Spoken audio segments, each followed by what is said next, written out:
Hello, everybody, and welcome to the third and final event in our series of panels focusing on spectrum, connectivity, and COVID-19. It's great to once again see so many of you joining us for today's panel. I think across the first 2 days of the series, we've had more than 750 people taking part, and I think we counted 72 different countries all across the globe, which is absolutely fantastic. And I can see that again, the platform is filling up nicely today. And I think we have more than 150, well over 150 people in here already today. And I think that number is still growing. So again, that's great. And a very warm welcome to all of you.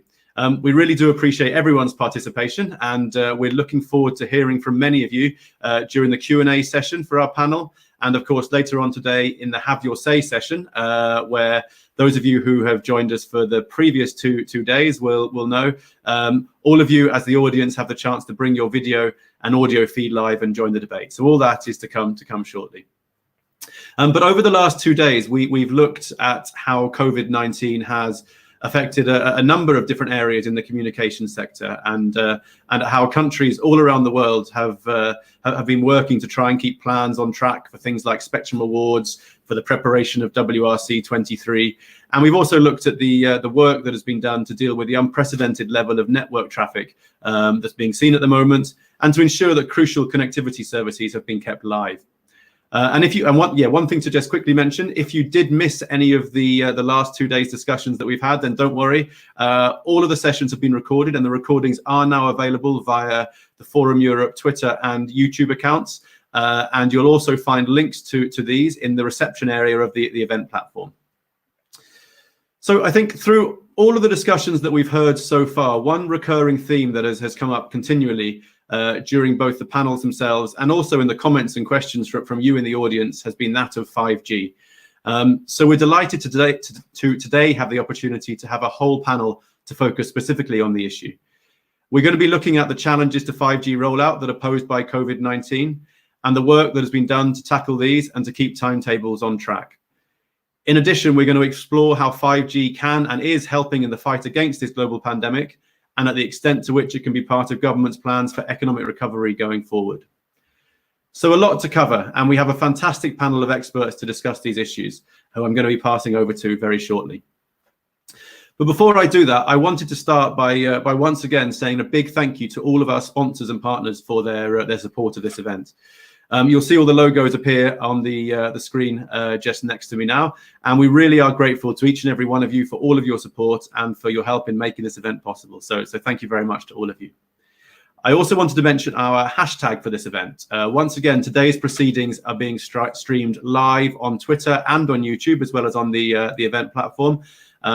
And for all of you who are watching in that way, and for anybody else who wants to tweet or post messages about the event on social media, please do so and use the hashtag SpectrumCovid. So that will enable you to tweet about the event and also to follow the tweets that other people are posting about the conference as well. And finally, I just wanted to mention the feedback forms that we have been sending out to you all following the conclusion of each day's proceedings, and which we will be doing again today at the end of the event. You should receive an email shortly after the event finishes with a post-event pack, and that will include a link to the feedback form. I would ask, please, that each of you does take just a few minutes to fill these in. There's only a few questions there, and we're really interested to know how you found the events, this week, and also how you found the platform. It is the first time, these events are the first time that we've actually held a Spectrum or 5G related event online in this way.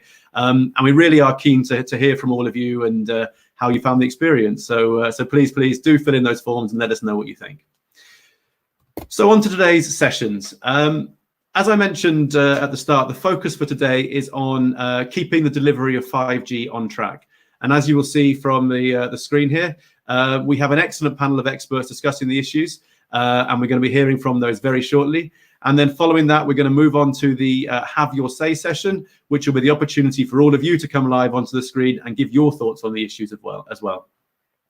And then following that, we have 30 minutes at the end of the day, just to give you all a final opportunity to network, to use the networking facility we have on the platform, and also to check out the booths and demos that are hosted in the exhibition area. And as ever, I should say, please do make sure you're making use of the chat function on the bar to the right of your screen to post your questions and comments for the speakers. They're going to be passed to Mark, who's going to be moderating the session, and he'll be using some of those to put to our moderators and panelists as part of the discussion for the sessions. We also have some polls running on the platform, and I think the first poll is now live already. So we have 3 votes that we're going to be, or 3 issues that we're going to be asking you all to vote on during the day today. And the first poll is now live. So if you click on the polls tab on the right of your screen again, you should be able to see the first question we have there and to give your answer. And again, we'll be bringing those up as part of the discussion and getting our panelists' thoughts on those as well. So I think that's about enough from me. So I'd now like to welcome to the stage Mark Colville from Analysys Mason. So Mark is our moderator for today's panels and is going to provide a short introduction to the issues and then also introduce our panelists. So Mark, welcome, and over to you. Thank you. Thanks, Dan. And thanks very much to Forum Europe for organising this event, which I think has been really terrific over the first couple of days. And hopefully we can add to that through what, as Dan said, promises to be an interesting panel discussion on 5G today. So as Dan said, I've been asked to give an introductory presentation to set the scene, which I'll do before handing over to take contributions from each of our panelists. So if we could flick onto our first slide, please, Dan. Thank you. So I'd like to start off by thinking about something that we've discussed a lot qualitatively, which is the potential financial impact on the mobile industry of COVID-19. Obviously a bit of a fluid situation, but something that the research division within Analysys Mason has been thinking about and has published some revised forecasts earlier this month. They forecast now a decline in telecoms revenues overall of 3.4% over the next over 2020, which contrasts with a 0.7% growth that was forecast prior to the impact of the pandemic. For mobile, as some of you may have noticed from the title, the impact is slightly larger at 4.4%. And within that, we can think about both consumer and business sides of the business. For consumers, there's likely to be some pressure on consumer spending, which should lead to some ARPU erosion. We're forecasting a 2.6% reduction in mobile revenues from the consumer segment in 2020. But for businesses, although a smaller segment in revenue terms, the impact may actually be much larger. The short-term reduction we've seen in business travel, and of course, in the longer term, we're looking at increasing unemployment and furloughization, if that's a word, perhaps if not, it should be, which is leading us to forecast a 12% reduction this year in business revenues from mobile telecoms, which only rebounds slightly next year. Overall, this is meaning that we're expecting around a 4 percentage point reduction by the end of 2021 compared to a situation in which there had been no COVID-19.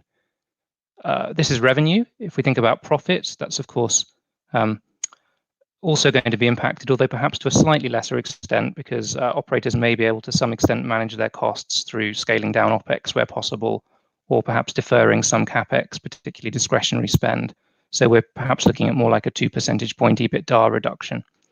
So there is a decline, and it is significant, but at the same time, things could be a lot worse. I mean, think airlines, hospitality. So if we move to the next slide, Dan, I'd like to think about what this might mean and what COVID-19 in general might mean for the impact on 5G rollout.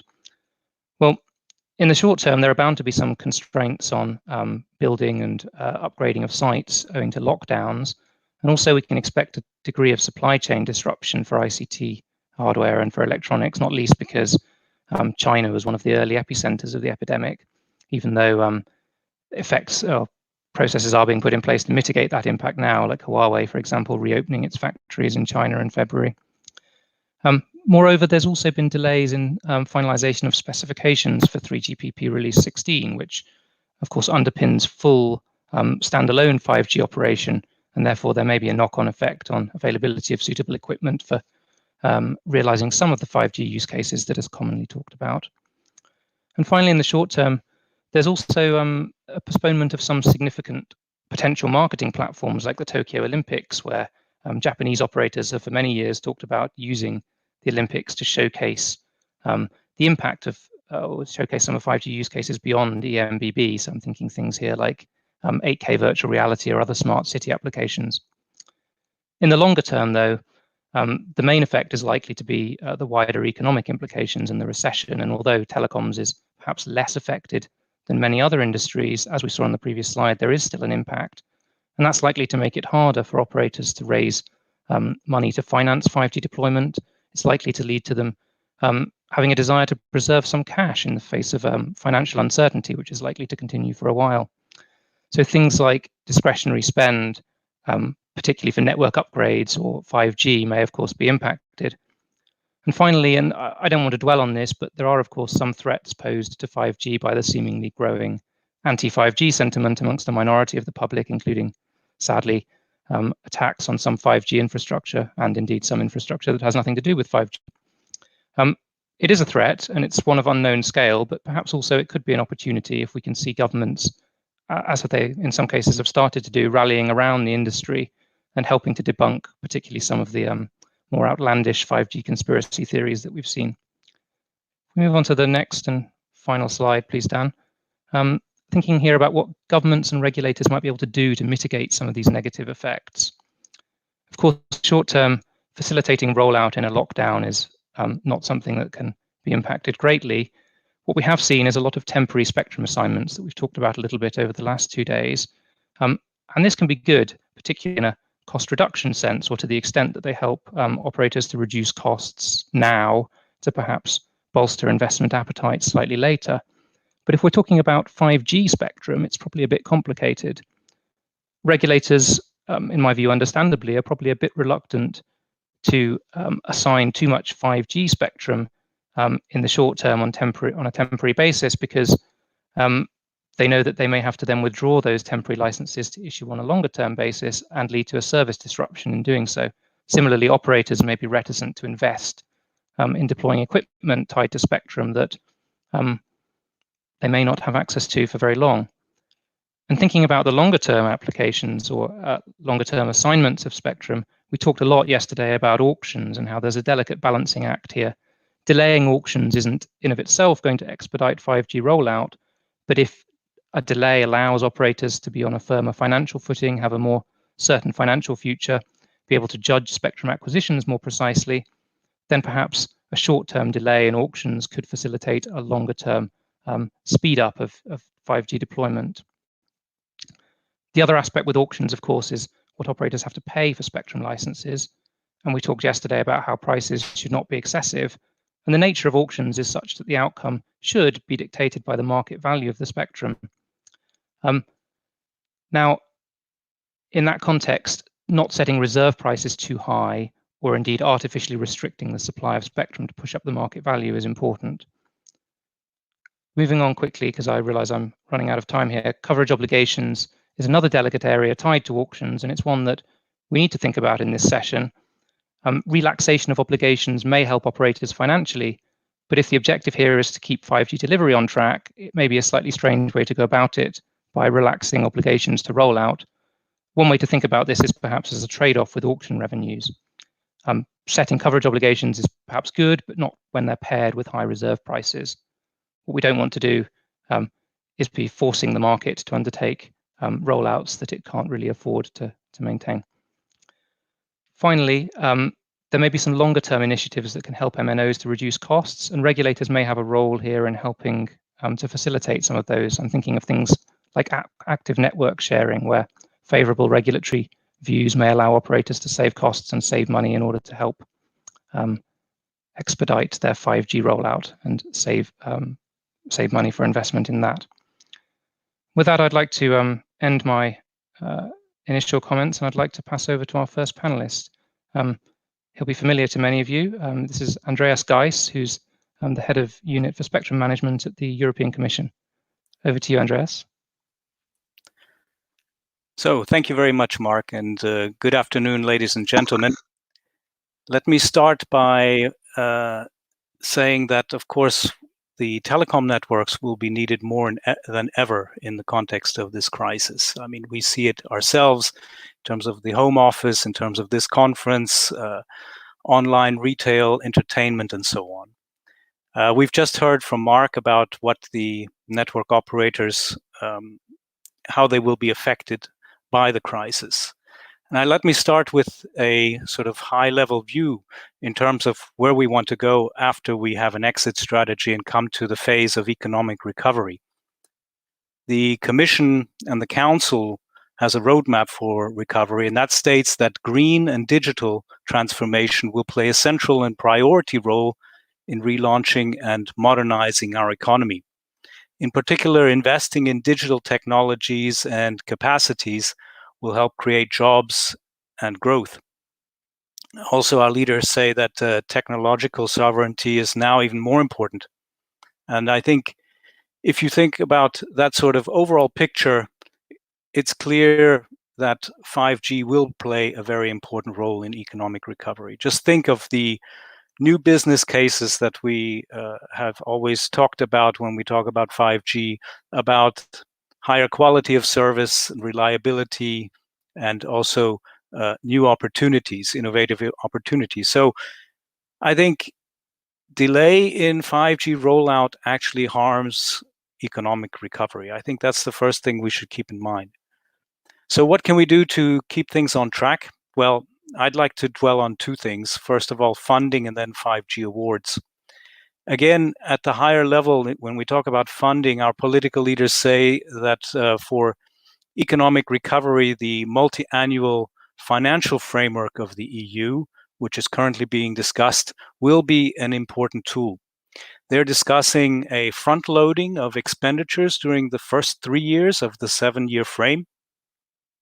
And we're discussing much higher figures in the sense that we were fighting earlier before the crisis about 1% GNI, 1.07%, 1.11%.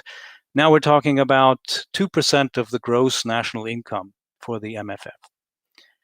If you think about it a little bit closer in terms of what we can do with the Connecting Europe Broadband Fund, this is a fund which has already raised 420 million for many projects which are in the pipeline, around 20 to 25 projects which are being funded at the moment.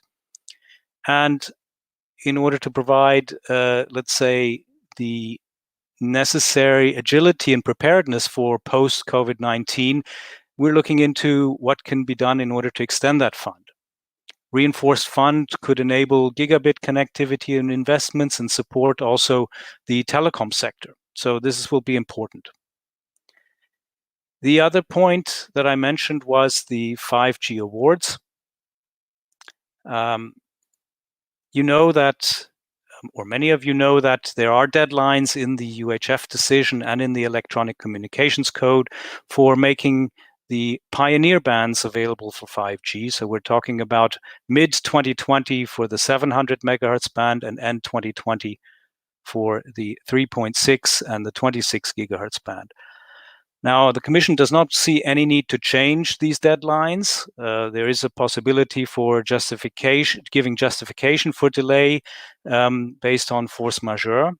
We've heard from some of the member states in the former sessions that some member states will be needing a delay due to force majeure, but on the other hand, the majority of member states will also be going ahead.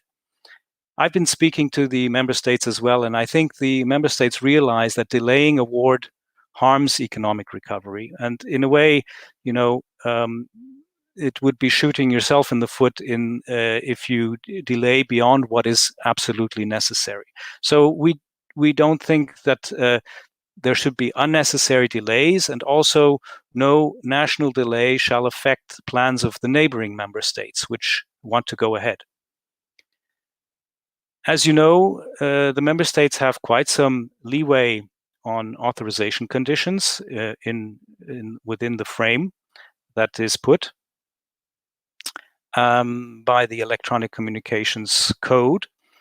And I hope that the member states will react to the crisis in a smart way when auctioning the spectrum by adding additional stimuli for investment and 5G rollout. I mean, there are several things here that are worth discussing. For example, low reserve prices, where we've also done studies to show that these low reserve prices help to keep the costs down.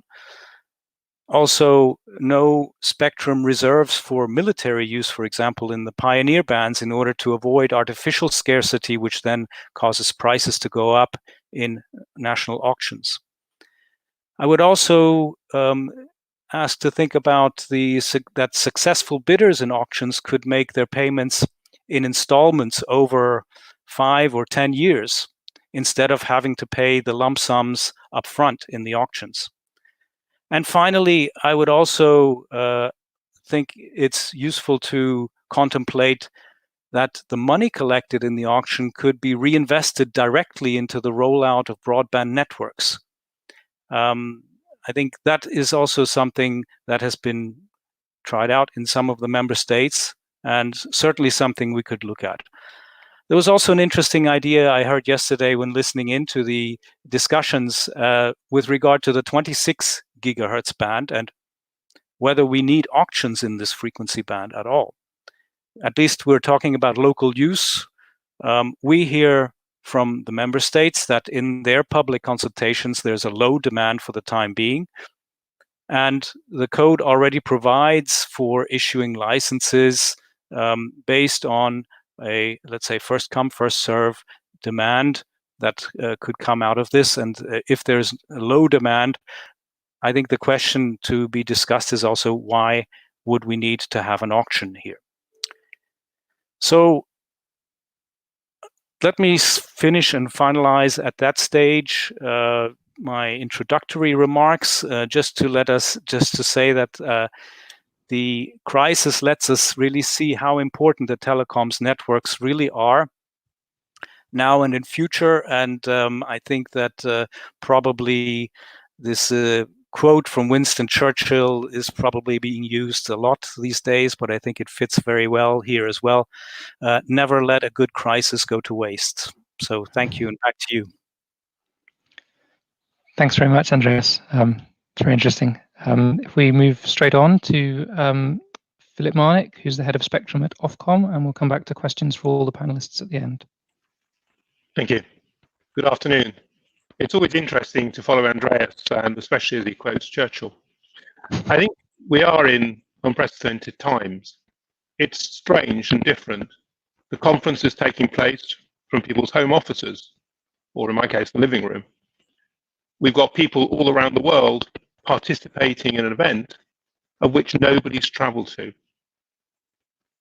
This then says, actually, the telecoms networks are really important, but actually, are they doing what we anticipated they would do, or do we need to change the way we think about them?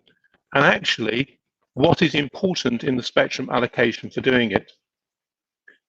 More and more of us are working from home. We're actually finding that something which was maybe the odd 1 or 2 days a week for most people is now every day. This means the connectivity inside the houses, inside the places where people are,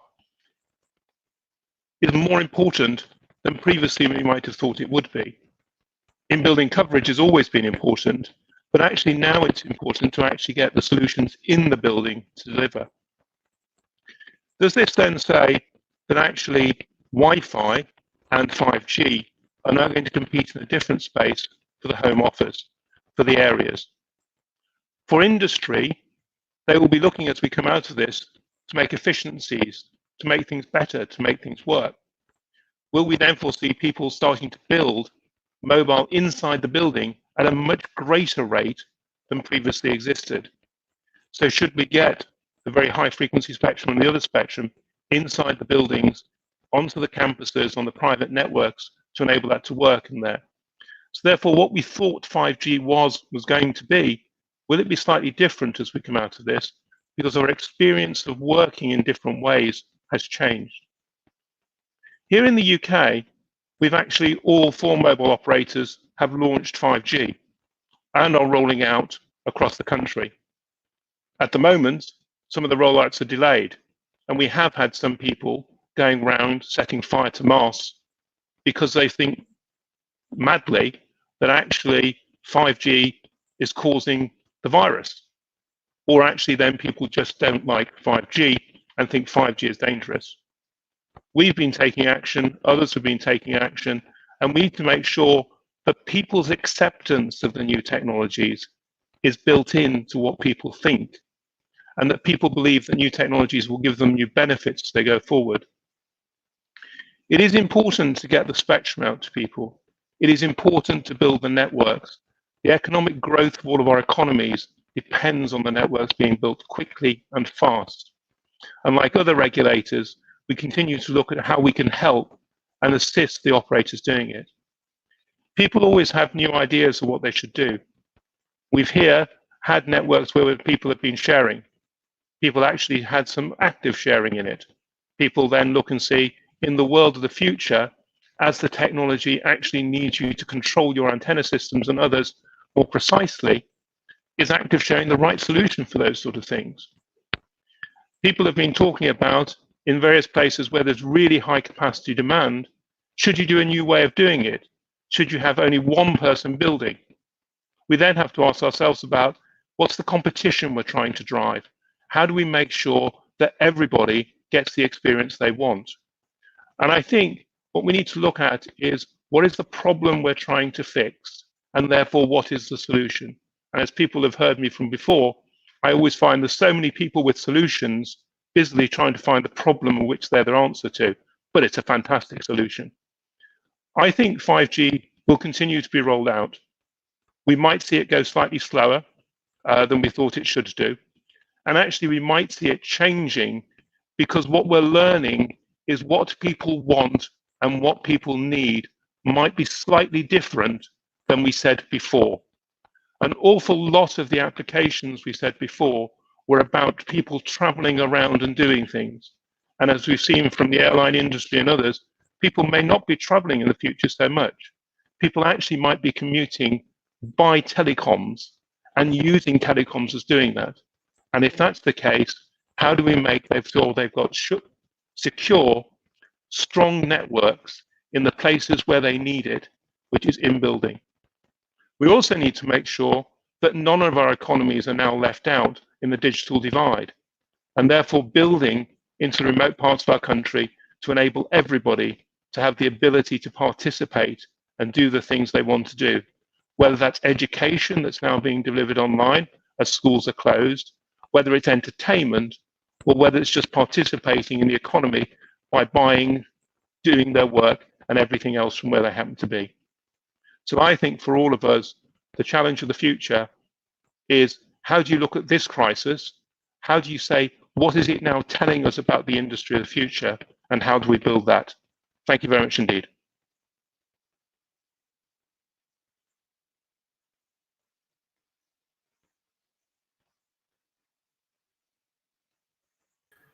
Sorry, Mark, I think you're on mute there. So if you could just unmute your...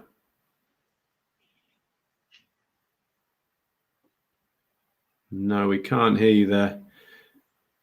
I'll tell you what, we still can't hear. We'll try and sort out your issues there, Mark. But I think what Mark was going to do was to thank Filip and to then introduce our next speaker, who is Marit from Etno. So whilst we try and sort out Mark's issues, Marit, I'd like to pass over to yourself and ask for you to provide the same introductions for your thoughts on the panel. So over to you. Thank you. Thank you, Dan. Thank you. And good afternoon, everybody. So I'm representing Etno here. Etno is the European Telecommunication and Network Providers Association. And a very interesting debate here about the impact or potential impact of COVID-19 on 5G rollout.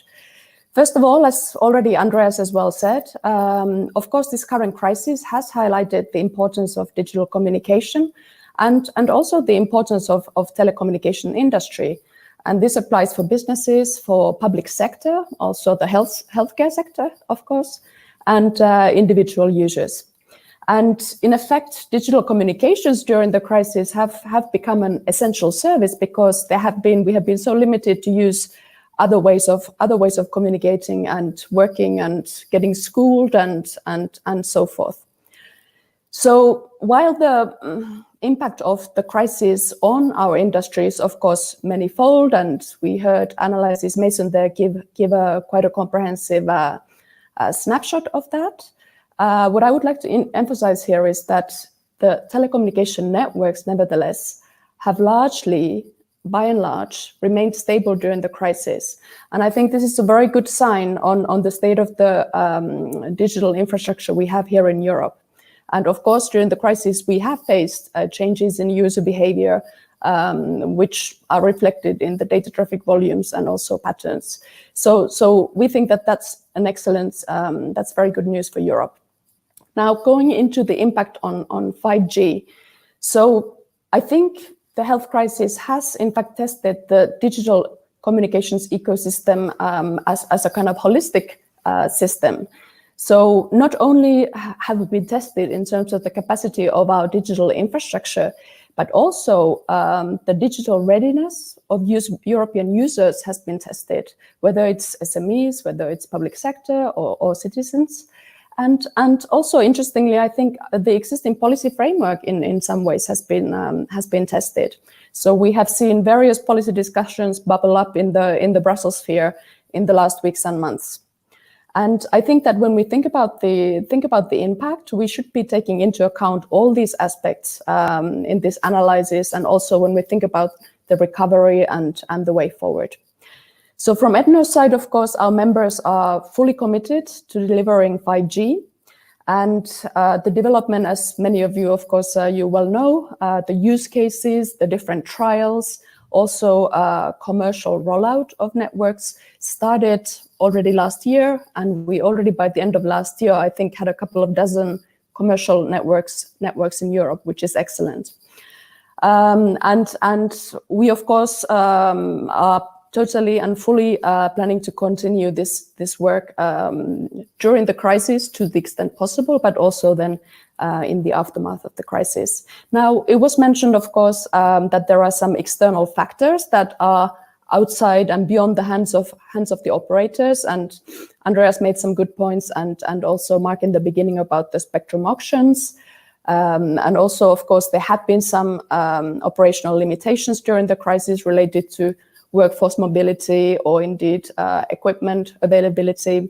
So these are things that, of course, in the short term we need to tackle. Now, in the longer term, experts and many economists are predicting that we will be facing an economic downturn, and this might, of course, have a wider impact not only on our industry but also then on our economy as a whole. And I think it's very important to emphasize indeed that we believe that digital networks, of course, will be a base for economic growth and recovery. So we shouldn't lose sight of the strategic importance of the networks when we get into the recovery mode. And in terms of policy considerations, when we get into the recovery, I would like to highlight a couple of points. So what we need is a policy framework that even more strongly than today, it promote investment and facilitate deployment of new networks. And we believe that this is key, not only to mitigate the immediate impact of the crisis, but to also make sure that we have a smooth rollout of 5G going forward in the long term. Secondly, I also think that based on the experience that we've had with the crisis and the lessons learned, although it's early days perhaps to talk about lessons learned, but it is essential that we also focus on digitizing some of those organizations and communities that perhaps weren't able to use digital networks during the crisis as they should have or could have done. So it is important that the European Union, of course, together with national governments, also provide some programs to support digitizations of European industry, SMEs, which are suffering quite badly because of the crisis, and also public sector. And of course, the healthcare sector as well, which has played a key role in this crisis. And thirdly, while we are, of course, still living the crisis, and in many ways it's a very challenging experience, but when we look into the economic recovery, we should consider that this is also an opportunity for Europe to continue to pursue its ambitions for a global leadership, because we shouldn't lose sight of the aspirational ambitions that we set out earlier. And I think the strategic documents that the European Commission, for example, published in March they show a great promise for us to continue building our digital infrastructure going forward. And so we should be also thinking longer term and not simply the immediate impact of the crisis in terms of network rollout. So looking forward, working together, as all of us together, to make sure that we have the best digital networks possible, it's very important. And I mentioned a few notes here on the policy framework that we believe could help us do that. And also then finding ways to support digitization of key sectors. And finally, keeping in mind those focus areas that we raised to the policy agenda in the last couple of months, whether it be security or indeed sustainability.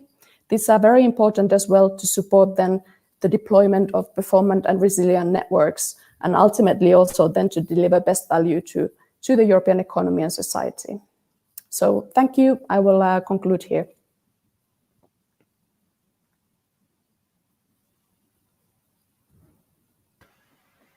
Sorry, Mark, we still can't hear you. There's obviously some issue here. So yeah, we will try and do some checks. We've actually got James will come with you now. We'll try and do some checks and get your microphone back live for that. So I'm not sure what's quite happening there. So apologies again for that, everyone. And Marit, thank you so much for those introductory remarks. That's they're great. And again, a real good introduction to some of the issues that we're going to be covering shortly. So thank you, Marit. So next up, I would like to now introduce Mohammed. So Mohammed is coming at things from an industry perspective as well, from the point of view of Huawei, obviously a vendor, and is going to be talking a little bit about 5G use cases, as you can see from his slides, to combat against the pandemic crisis. So how 5G is being used to combat some of the issues of COVID-19. So Mohammed, over to you. Thank you, Dan, and good afternoon. Let me start with the next slide where we share some of our observations in this context. As we heard during the couple of days in this interesting conference, that I have seen that how our lives has changed during this time due to lockdowns, from outdoors to indoors, from offline to online. All our offline activities is going to the online and digital world. How we work has been changed from the offices to the home, from central working to the distributed working places, and also what we have seen, how we study, how we learn. Schools are closed due to the COVID-19 epidemic, and study is happening at home, from classroom instruction to remote teaching. These are changes we see, which how public services are provided, from manually to the digital, from face-to-face meetings to contactless interactions. And these changes in user behavior led to changes in network characteristics. We have seen the increase of traffic, not only the quantity, but also from the cities to the rural areas, from urban to rural, and the busy hours have also changed the characteristics. It's extended over the day. And we have seen there's more demand for infrastructure, and it's also emphasized by my other colleagues here during this conference, and how important ICT is. And I can only reiterate that in order to keep user experience, ICT infrastructure is getting a strategic cornerstone for this global fight against the COVID-19 pandemic. And we think 5G can help us to provide services to combat against this crisis. And we try to deliver proven cases from China, how they use this new innovative technology to mitigate the effects in the context of telemedicine. Next slide, please. The first case is the remote collaboration, where we use the 5G together with our cloud platforms and AI, just to connect the experts together nationwide, that they can have high bandwidth video conferencing which is enabled by 5G, which is really possible to have low latency, high throughput, and these experts can collaborate with each other in real time, which the size of the scans, the CT scans, which is exchanged, is around 1 gigabit per 1 gigabyte, and this is something that is needed. The next use case is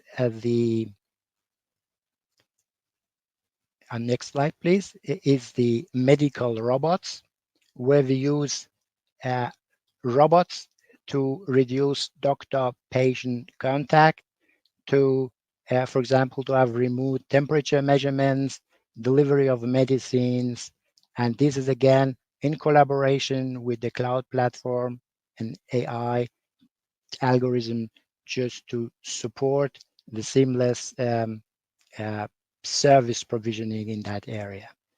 This is important point, especially if the medical staff is a scarce resource nowadays in our hospitals and where they are needed.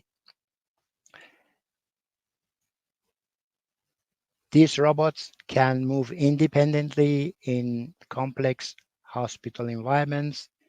This is possible because of the 5G networks with ultra low latency and good connectivity in combination with cloud servers. These robots find their ways and can also communicate with each other, collaborate with each other, and do a lot of useful things and save lives in our hospitals. On the next slide, we see the next use case, which is the unmanned vehicles, how we could use this kind of teleoperated vehicles with the help of 5G, low latency and high throughput to enable delivery of goods while they are equipped with real-time cameras for teleoperating and good connectivity of 50 megabit per second from the device, from the car to the network. They can maneuver very good around the corners and also bring goods, masks and other stuff which is needed in the isolated areas, and make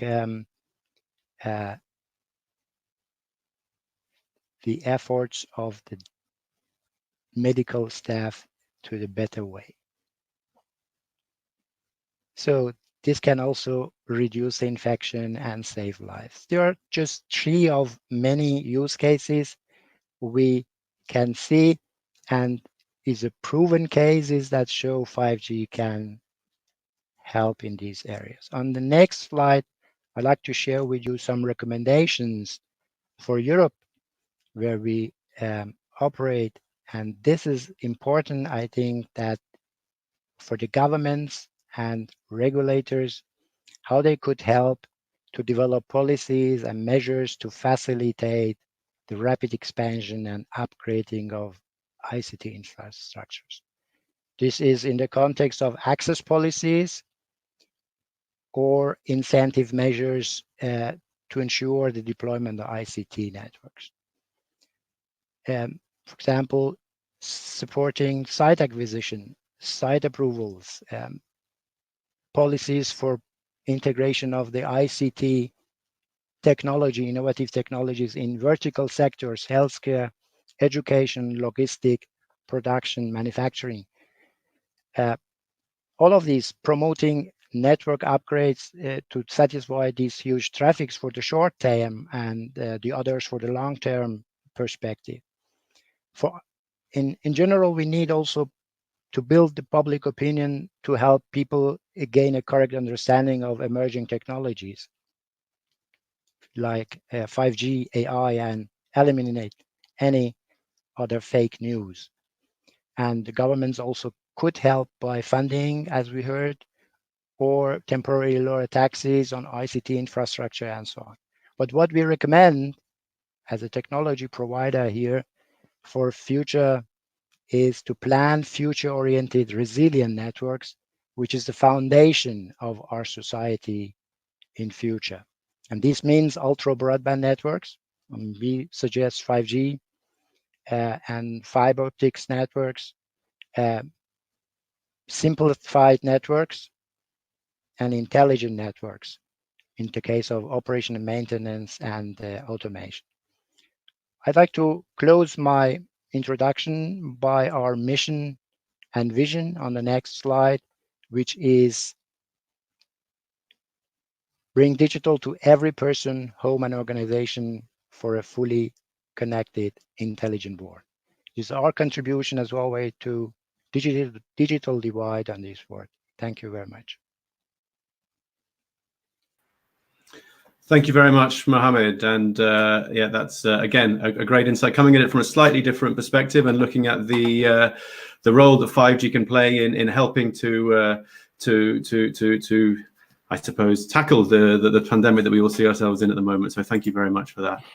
I'm just going to bring all of our panelists back up, and unfortunately, we haven't been able to sort yet. We're still trying to sort the issues that Mark is having with his sound. So I guess that's one of the potential problems of having an online event like that. So unfortunately, you're going to have me moderating and asking you a few questions first of all. But luckily, we do have a number of questions from the floor as well, and people who have been posting their questions on or having listened to what.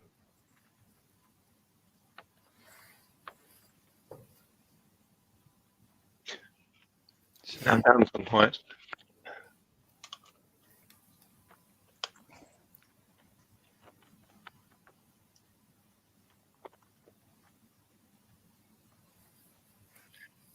Dan's gone quiet. I do wonder whether we should just start by answering some of the questions, because the questions turn up on the bar. And I think the first one actually is to you, Andreas, isn't it? So maybe you want to go first on the question from Simon Pike. Yeah, okay. I hope you can hear me. I hope I'm not frozen yet. So the question is, how can 5G contribute to economic recovery until there is a substantial penetration of terminals? And we heard yesterday that the crisis is likely to delay this. That is apart from the recovery of equipment vendors. So I think that indeed the fact that we have an economic downturn will lead to, let's say, a slowdown in the upgrading of terminals, and just, let's say, the fact that consumers will be turning or looking at every euro twice before they spend it. So this is certainly something we will see. I think that is inevitable in an economic downturn.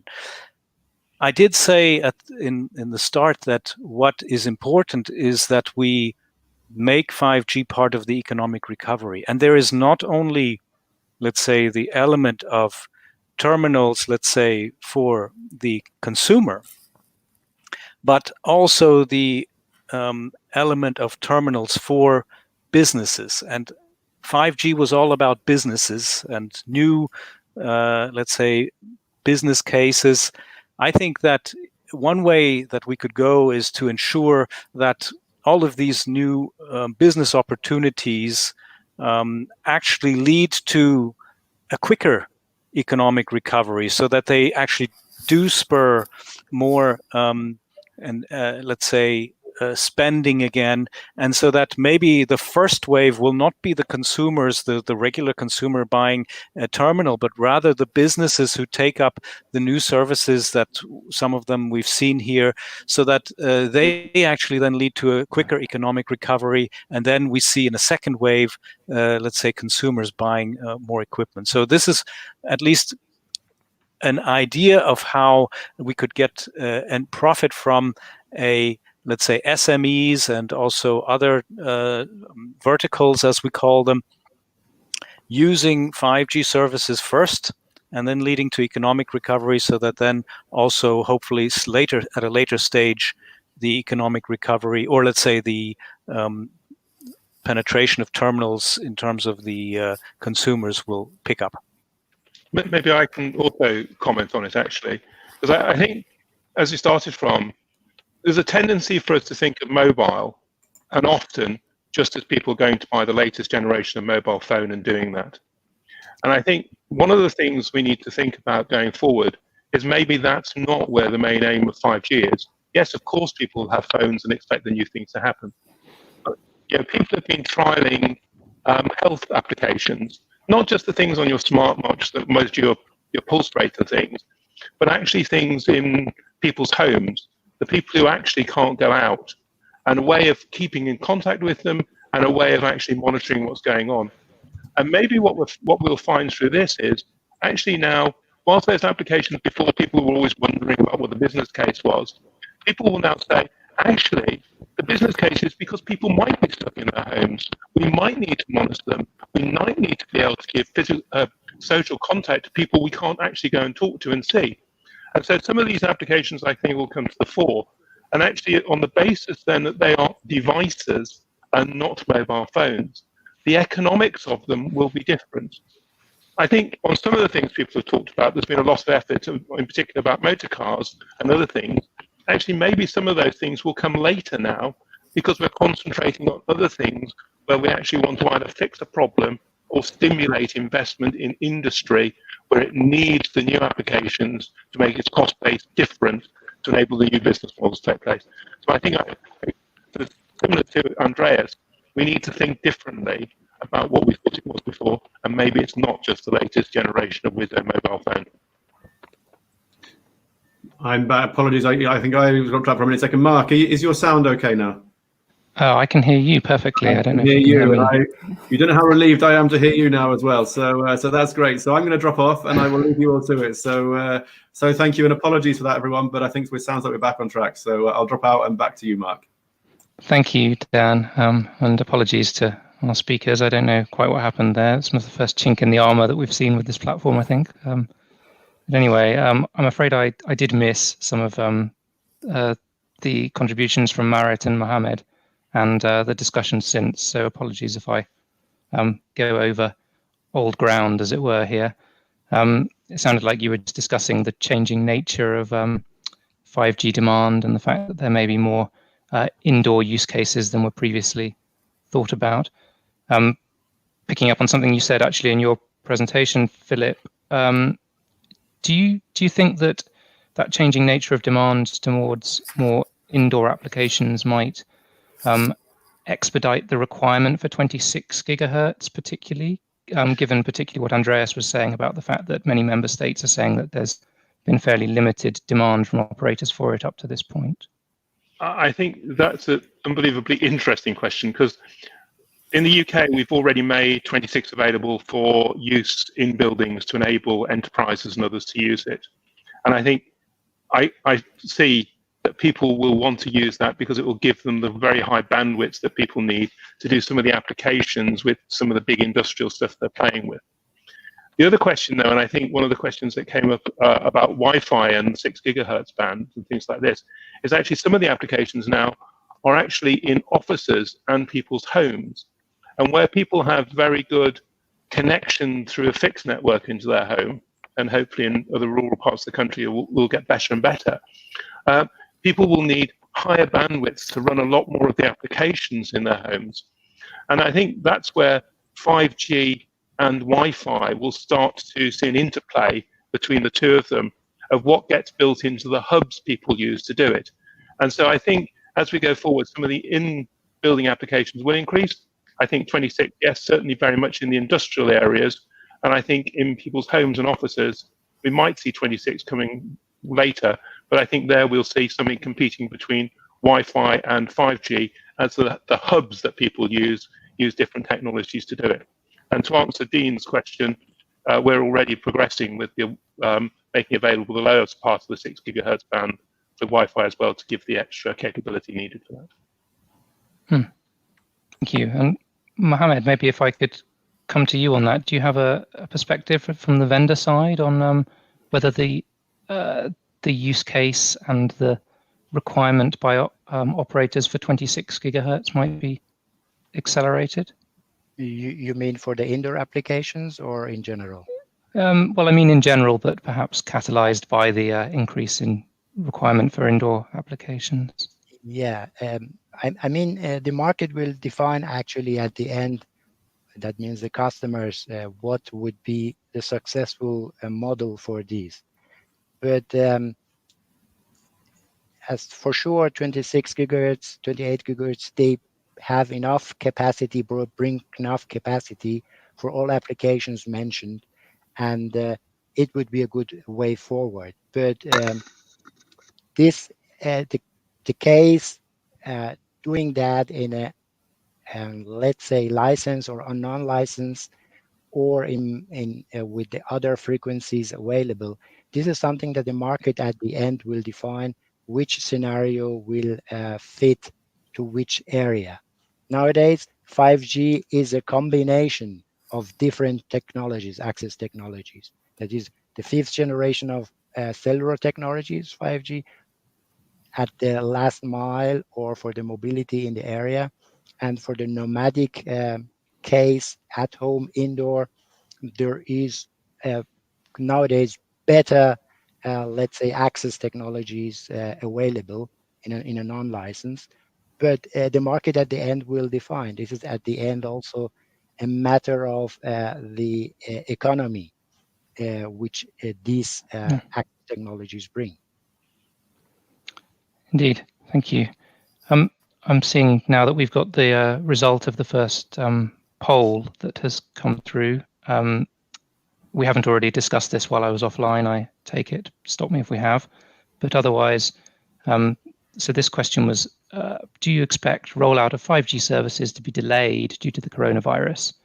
And it seems that most people are saying there will either be a small delay, but things continuing broadly as planned, or significant delays in the short term, so around 80% of people in aggregate, but relatively fewer are suggesting that there would be significant delays in the longer term, or indeed that rollout will continue completely unhindered. Do people on the panel share the same view as the majority of the audience here? And in particular, perhaps we can think about this in the context of what happened with 3G. So 3G license awards followed the .com bubble, and what followed was a really quite pedestrian rollout of 3G services across much of Europe. Obviously, we're now facing some times of economic uncertainty and likely recession. To what extent do we think the situation is similar or different this time to the 3G case as regards 5G license awards and rollout?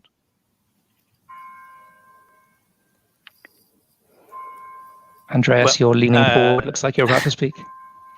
Okay, well, yes, maybe just to again mention what I already said about the business cases, the new business cases. The fact that we have a different situation today is that 5G is supposed to help in addressing new business cases. And I think that's a difference to the situation that we had with 3G, where now it will depend, in my view, on how well operators, service providers are able to make new appealing offers, or also SMEs to make new appealing offers that are or need 5G in the sense of high quality services, in the sense of low latency, in order to, let's say, come out of this crisis. And I think if there is a clear link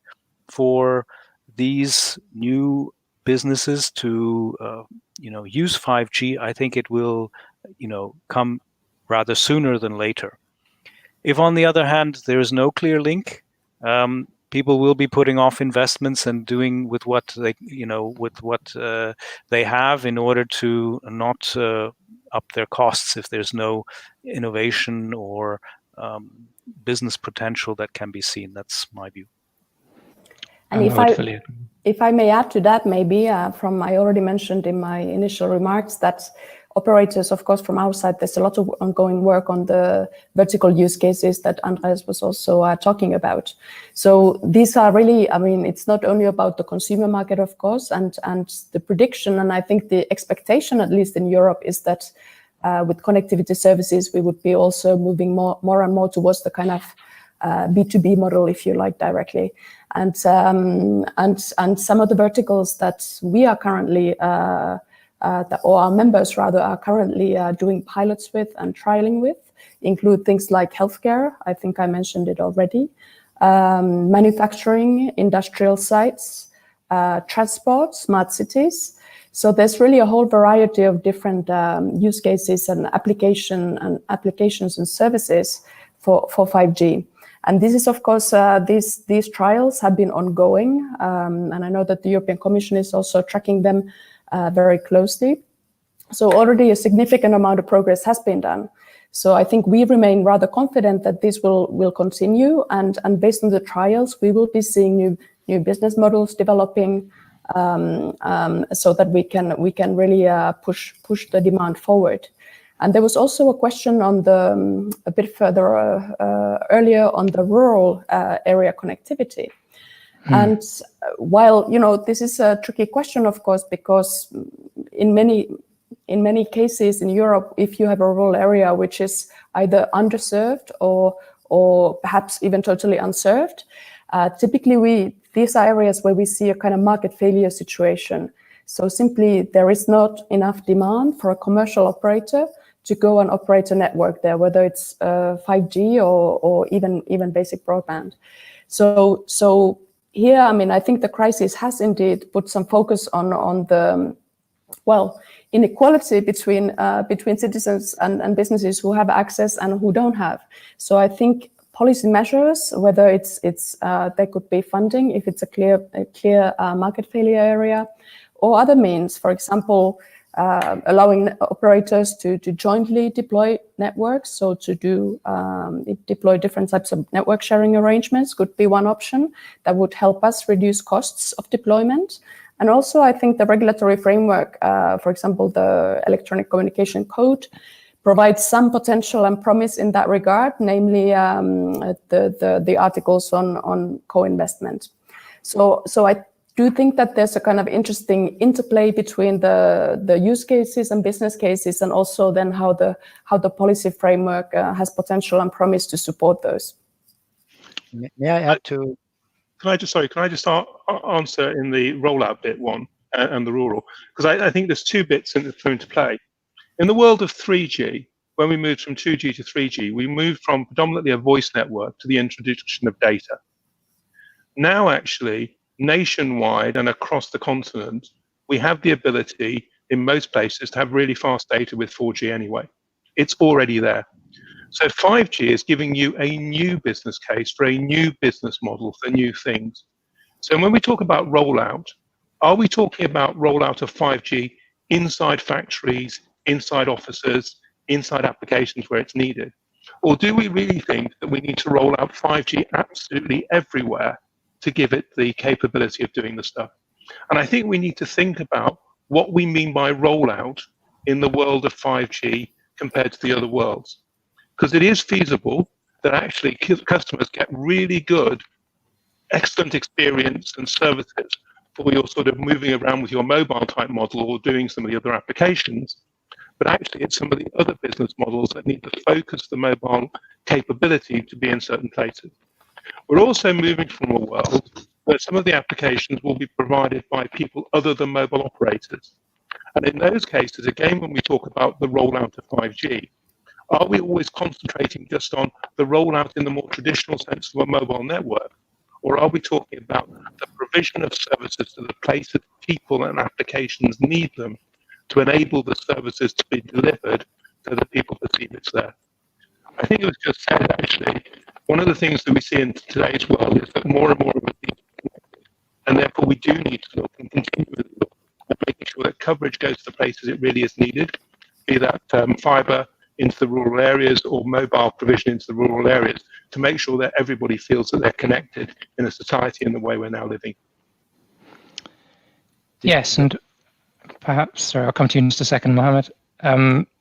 Perhaps there's a difference here in almost two types of 5G, if you like. We're talking about wide area coverage to keep people connected in times of crisis, which could be 5G, but frankly could also be delivered over 4G, and some of the expansion of the UK coverage grids through agreements between the operators and government lead us towards some of that. And the other is perhaps different types of newer 5G services, which may not necessarily need to be available ubiquitously across the entire land area of a country, but need to be put in place at the places where they're needed by businesses that are going to make use of them. Mohammed, I think you've been waiting to chime in on this. I want just to add that the ecosystem of these two time eras, 3G and 5G, is totally different. If you look at the 3G, the prices for the license was extremely high at that time, and this from that learning, regulators and the government could manage that the prices for 5G licenses is totally different per hertz per pop. The other thing was that the operators at that time, 3G time, built the network, but there was no devices available. But this is, again, totally different. 5G ecosystem developed very well in the last year. So these are two major key points I think we should consider if we compare these two times. Agreed. I think quite substantial differences in my view, as you say. Andreas? Yeah, I just like to give one more perspective on this point of rolling out 4G everywhere and 5G only where it's needed. Of course, it means we have to know exactly where it's needed, and do we know that very well? One thing that would concern me is that the digital divide could be cemented further if we don't have as a objective the full scale rollout of 5G. And this is also why, in my view, for example, 700 megahertz frequencies are still very important for 5G rollout, because we don't want to get into the situation, in my view, that, because the rollout is very good, we are, I don't know, the hospitals are doing very well because they have excellent 5G, but in terms of farming or whatever, we have all of these smart ideas for farming. There, things are not moving forward because the rollout is not so good. So I think we still have to keep in mind this full-fledged rollout of 5G, which in my view is important in order not to further promote the digital divide. Agreed. I think this ties in quite nicely actually with a question we've received from Amit Nagpal at Ether. I'll just read this out, and then Filip, you can probably comment on this as well because it's related. So Amit says, the main focus of 5G has been on using high and very high frequency bands, which will provide high speeds, but only be deployed in urban centres. This arguably makes the digital divide worse rather than better. What can regulators and policymakers do to turn the tide the other way? Can I hopefully people can hear me okay now. Can I just say, I think this is where the advantages of 5G relative to earlier technologies come to their fore. 5G, unlike anything else, means that we can build smaller, dedicated networks to doing it. So Andreas's point, there's lots of things for agriculture, but that doesn't mean you have to wait for the mobile network to roll out there. They may do. But also, if you can facilitate the ability of the agricultural community to actually have their own coverage at those places, then you can deliver those services. And I think what we've done before, we've had a focus on, which is very appropriate for what we've been doing with the good quality mobile for everybody, had a focus on communities because you've got to wait for the rollout. What you've been able to say is, can you have solutions? Sorry, you're breaking up quite a lot. Maybe the last sentence could bear repeating if we can hear you better. Yeah, I'm just saying, what we can do is use other ways in which the application could then be delivered by maybe someone building a more local network to deliver it. And I think that's the advantage of 5G. And that means we need to get the spectrum policy decisions right to actually enable technology and the spectrum to be available for local applications as well as the big national rollouts that are needed. Yeah, and I think if I may add, there are already examples of good spectrum auctions, for example, which cater for this type of model. So I'm from Finland myself, and I know the Finnish case, well, not in detail, but in general. And there, for example, the operators have to, if requested for a commercial offer. So in Finland, it's a large country, as you know, and we, for example, have mining industry in the countryside, in the far north, etc.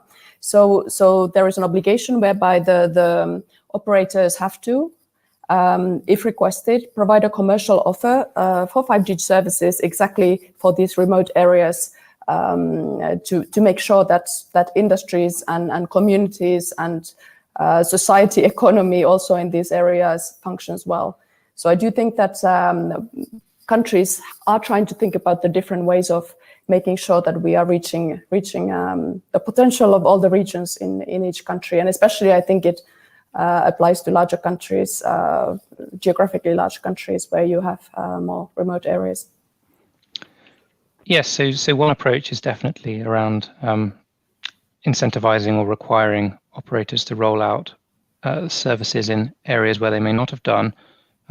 Others, to Filip's point, may include geographical sharing of spectrum potentially, or as we've seen in some markets, spectrum has been set aside for industrial use rather than all being awarded as nationwide licenses and have services all delivered over public mobile networks.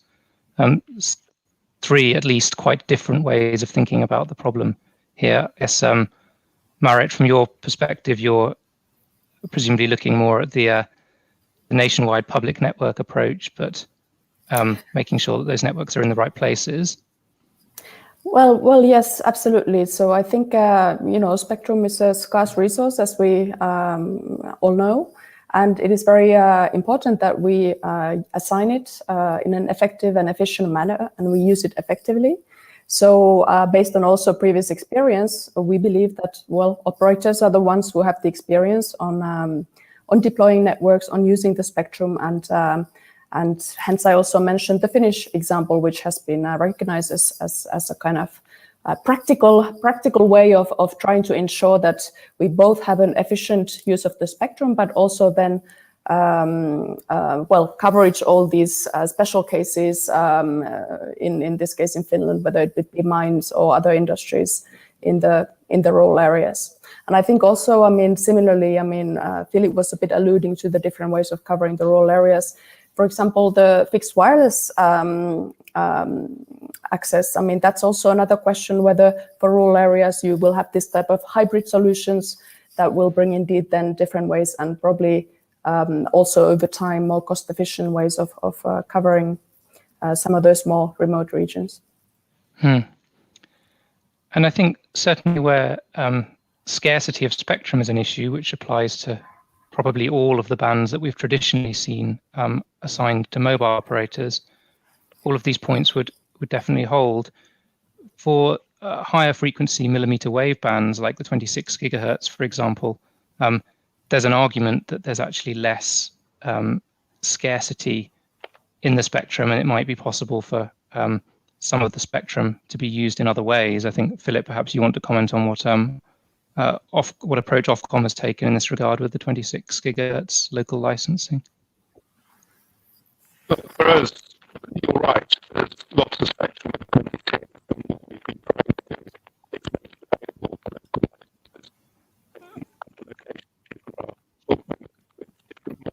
Sorry, Filip, we can't actually hear you at all at the moment. It's just a crackle. Perhaps that's one we can come back to in a minute. We've got about 5 more minutes left. If I could just quickly run past the latest poll results past the panel and see if we have any comments here. So the second poll question today for the audience was, how would you like governments or policymakers to address 5G rollouts following COVID-19? And there's a range of answers, although the two things that probably stand out is that there's very little suggestion of directly subsidizing 5G rollouts, just 3%. And that the majority, well, not the majority, but the largest portion getting behind a single answer is in relation to adapting approaches to 5G spectrum auctions to reduce or delay spectrum costs for operators. Andreas, I think this perhaps chimes with one of the points you were making in your initial comments around payment in installments over a longer period of time. Yeah. Again, the other particularly interesting thing here is about 18% of people are saying that absolutely nothing should be done. 5G rollouts should be left to the market and or will not be delayed. So I suppose that part of this comes down to whether we think that the impact is likely to be a longer term delay or just restricted to the short term, with the majority of people behind short term from the first poll question. Perhaps again, this suggests that some forms of regulatory action might not be required, but this adapting the approach to 5G spectrum auctions certainly seems to have strong support. From my side, I wouldn't say it's necessarily about adapting an approach, but it's perhaps about sticking to the principles that are already widely agreed on for how spectrum should ideally be awarded, and not deviating too far from those principles to, for example, try and plug budget deficits that are arising as a result of the current crisis. The final poll question, which has also arrived, is in which area can 5G solutions have the greatest impact when it comes to managing a healthcare crisis? We've only got a couple of minutes here, but I think apart from the all of the above answer, the individual areas having most or seen as having most impact are in telemedicine and healthcare, and a general improving of connectivity at home. So the improving connectivity point, I think, ties in quite well with some of the digital divide comments and the importance of making sure that connectivity is provided widely. Mohammed, apologies if I'm going over old ground. You may have covered some of this in your introductory comments. How do you see the telemedicine and healthcare aspect here?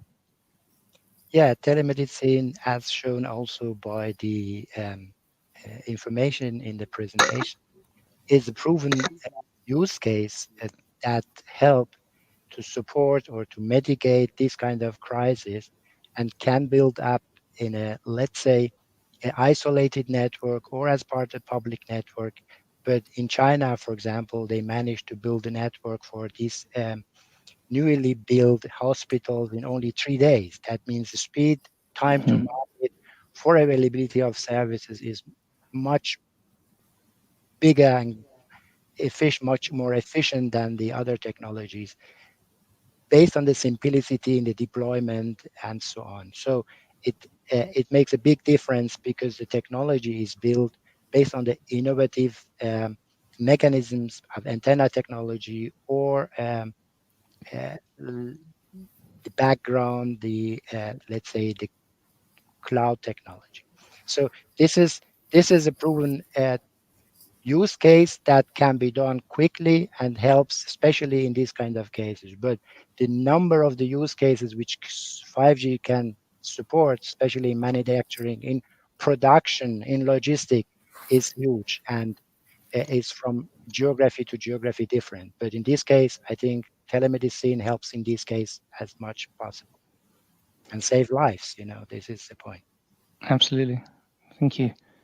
I think we're just about out of time, so if I could just ask if any of you want to make a final short contribution to just summarize any key takeaways that you've got from today's session.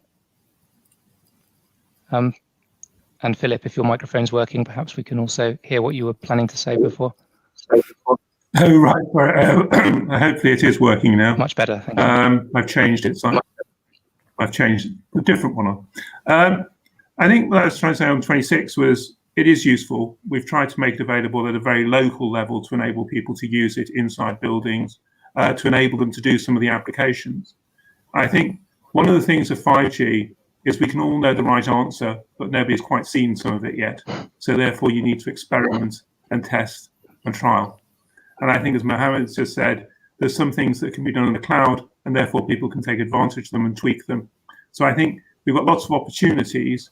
We just need to be able to, in some places, get on with it and let people try out some of the things and applications.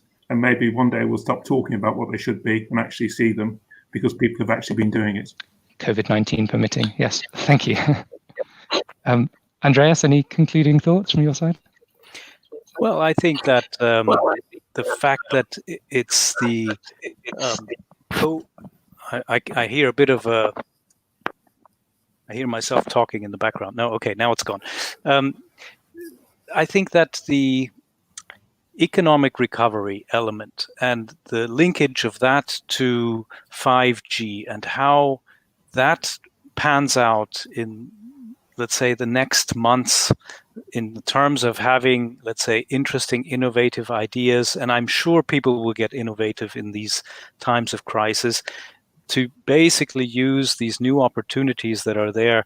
That's really going to be an interesting development and an interesting thing to follow, because this is where I see in this business area, that's where I see really things and opportunities that could happen now. And I'm really looking forward to watching that happen.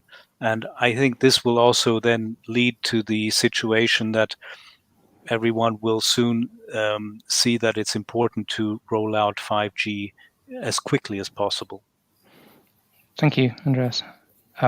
We're a couple of minutes over, but Marit and Mohammed. Marit first, if any concluding thoughts from your side? Well, maybe I'll comment on the healthcare specific solutions, because I think that, well, in the current crisis, that has been the focus, and also in the poll. So just to give you an idea on what 5G can deliver in the area of healthcare, we, for example, have two fairly recent trials done by our members. So one by BT in the UK with the NHS in Birmingham on 5G connected ambulances, where you can actually use the network for remote diagnostics. And second one, just to give you another one, in Sweden, Telia is doing some trialing on 5G in preventive care, and especially doing 5G connected mobile mammography units. And I think that if we think about it, what difference these types of solutions could have made during this crisis, that might have actually brought us to a much better position than where we are today. So for one, being able to take care of patients who don't have the virus but need to be treated in a remote way and a safe way.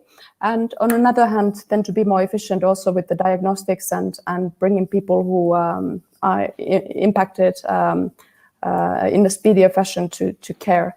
So just wanted to give you a couple of examples to say that we do believe on the in the potential of 5G, and indeed, as it was said by Filip and also Andreas, we need to trial, we need to do our work here, and I believe that at least in the operator side we are doing it. So we are still very optimistic and look forward to the future with great Thank you, Marit. And finally, coming to yourself, Mohammed. Yeah, thank you. I think we talked about spectrum as important, let's say, blood for this industry, but the operators are actually dealing daily with other challenges, which comes, for example, from site permission, which we have a fragmented regulation in Europe. Each country has their own site permission, and probably for each region. The next one is the electromagnetic field measurements and thresholds set by countries. It seems to be a race between countries to put these much lower and much lower. Some operators build their networks, but they cannot operate this innovative technology, because we still work with the old static way of calculating these exclusion zones. This is really fragmented within Europe. Some countries have 3 different measurements, 3 different thresholds for 3 regions. So this is something that we can also do as a regulator, government to support the rollout of this and deployment of this innovative technology for the benefit of the, let's say, humanity in this case. And we should continue to invest in 5G technology and infrastructure, which is the backbone for our future and recovery. Thank you. Thank you, Mohammed. And indeed, thank you to all of our panelists. Despite some technical difficulties, I think it's still been an excellent session. So thank you very much for that. Dan, are you around in the background? Yeah, Mark, hi there. So yeah, Mark, thank you so much. Again, just to echo what Mark said, a big thank you to all of our panelists as well. I think that was a really interesting discussion, and yeah, apologies for the slight issues that we had with Mark and Filip's microphones. So apologies for that, guys. But I think despite that, hopefully everything came across, and yeah, really interesting panel. So guys, thank you all so much for that, and yeah, really appreciated. So next up, it's now your turn in the audience to get involved. I think the team have mentioned to me that I think we had around about 250 people here watching that at some point. So I want as many of you as possible to come over and to join us now in the Have Your Say meeting room, which is in the sessions area of the platform. So this is your opportunity, as in the last few days, to now take the floor and to bring your audio and video feed live and to give your comments on the discussions and on some of the points that have been raised by our panel. So so please do come and join us now by clicking on the Sessions tab in your left-hand menu bar, and then go into the Have Your Say room. And I'll see you there in just a couple of minutes, where we're going to have the two Marks. So Mark Colville is going to be joined by Mark Eschenberg, and the two of them will be leading a discussion, hopefully with many of you, to talk about some of the issues we've covered in the session now. So we'll see you over there in just a second. And once again, thank you very much to Mark and to all our panelists for this session. Thank you.